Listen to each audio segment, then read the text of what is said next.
Cinema দেখবেন, তাকে দেখবেন, জঙ্গলি দেখবেন, চক্কর দেখবেন, যত সিনেমা আছে। কারণ এটা আসলে দিন শেষে আমাদের সিনেমার উপর, এটা বাংলা চলচ্চিত্রের উপর, চলচ্চিত্র দেখাটা। আপনার সিনেমা হলমুখী হন, সবাই সিনেমা দেখুন, তাহলে আমরা সিনেমা বানাতে পারবো। দর্শক যদি না থাকে আমাদের আসলে সিনেমা বানিয়ে কোনো লাভ নেই। সো আমাদের দিন শেষে সবার, শাকিল ভাইয়ের, আমার, যারা অন্যান্য প্রযোজক আছে, সবারই একই প্রচেষ্টা থাকবে যেন আমরা ভালো সিনেমা বানাই, দর্শকরা যেন এসে সিনেমাগুলো দেখে। তো আমার মনে হয় আর প্রশ্নে না যাই, আমরা বরবাদ টিম সহ যারা আজকে এসছেন, সাংবাদিক ভাইরা, আমাদের গেস্টরা, আমাদের হাতে খুব একটা সময় নেই। আমার মনে হয় আমরা স্পেশাল শোটা শুরু করি।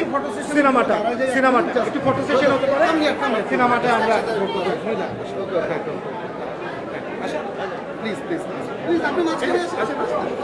আপনি মধ্যমণি।